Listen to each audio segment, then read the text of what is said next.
श्रीमान नै होलान् कि जिन्जी वार्तामा सर्वेक्षक बस्ने मान्छे होलान्, त्यो बुझिराखौँ। यसको लागि आज अर्को रहस्य उजागर गर्नुपर्ने हुन्छ। अलिकति यो डलरको सञ्जाल पनि हेरौँ, डलरको सञ्जाल पनि हेरौँ। अघिल्लो भिडियोमा नेपाल ल सोसाइटीमा एनइडी, एनजिआई, डब्लुजिएन, आइआरआई को जालो हामीले देखाइसकेका छौँ। कल्याण श्रेष्ठ श्रीमान त्यहाँ कन्स्टिट्युसन वाच ग्रुपको नायिके हुनुहुन्छ। कल्याण श्रेष्ठ श्रीमान कमिसनर रहेको अर्को एनजिओ, शक्तिशाली एनजिओ छ आइसिजे Nepal, international commission of jurist. त्यही आइसिजे नेपालमा सन् 2024मा यो कु डिजाइन गर्ने एनइडी फाउन्डेसन मार्फत करिब $1,23,000 आएको छ। त्यो पनि NED first HQ duty of care Asia regional funding मार्फत। यो एनइडीले आफ्ना मुख्य एसेटको सुरक्षा सतर्कताको लागि गोप्यता कायम गरेर गर्ने फन्डिङ हो।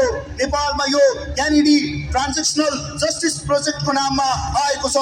सोही अन्तर्गत आइसिजे नेपाल र जुरी नेपालको सहकार्यमा नेपालगञ्जमा अनलाइन रिफ्रेसर ट्रेनिङ चलाइएको थियो।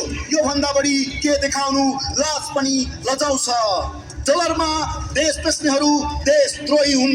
यसरी प्रायोजित जेन्जी आन्दोलनबाट सुदन देखाएर राष्ट्रपतिलाई दर्शाएर पर्दा पछाडि कल्याण श्रीमानको निर्देशनमा EU को प्रोजेक्ट इम्प्लिमेन्टेसन युनिटको अफिसबाट नेपाली सेनालाई UN मार्फत दबाब दिएर बनेको प्रधानमन्त्री हो तपाईँ सुशीला कार्की।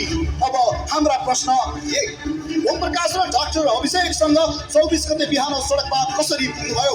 प्रधानमन्त्री बन्न कि भिड उत्तेजित पारेर देश चलाउन? 2 नम्बर प्रश्न, तपाईलाई घर जान आन्दोलनकारीबाट कसरी खतरा भयो?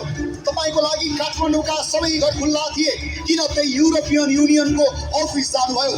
3 नम्बर प्रश्न, EU को अफिसमा बसेर फरमान जारी गर्दै गर्दा भोलि यो घटना बाहिर आयो भने देशद्रोहीको उपमा लाग्छ भन्ने सोच आएन?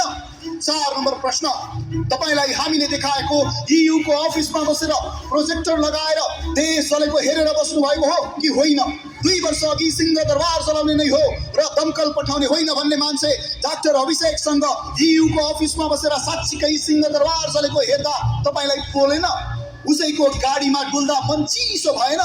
कुन मुख देखाउनुहुन्छ अब जनतालाई? 6 नम्बर प्रश्न, तपाईलाई 24 गते नै खोज्ने सेनाका जर्नेल को हुन्? बिहानै रानी पोखरीबाट हतियार बुझाएर भागेका भ्याली प्रमुख गाडी र 2 ट्रक सेना के आधारमा तपाईलाई 24 गते रातिबाटै सुरक्षा दिन आयो? ओम प्रकाश अर्यालको पहुँचले मात्र त्यो सम्भव थियो।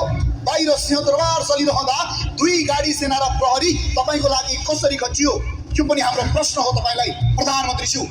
र अर्को 7 नम्बर प्रश्न, 26 गते राति मल्ल होटल नजिक